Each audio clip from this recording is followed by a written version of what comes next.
Nagsimula sa simple na pasulyap-sulyap, nagpapapansin sa'yo. Umabot sa palitan ng mga mensaheng kilig na kilig ako. Kumusta ka, ina? Hello, magandang umaga. Ingat ka, pahinga, wag kang masyadong magpupuyat pa. Naramdaman ng puso na dahan-dahan akong nahuhulog sa'yo. Sa kada araw natin na pag-uusap, meron ng namumuo.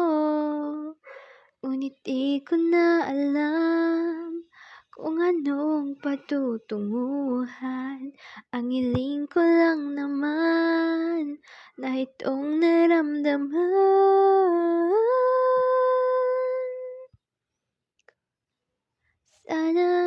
Sana naman ay mapagbigyan ng nararamdaman. Ang tibok ng puso ko'y sa'yo lang.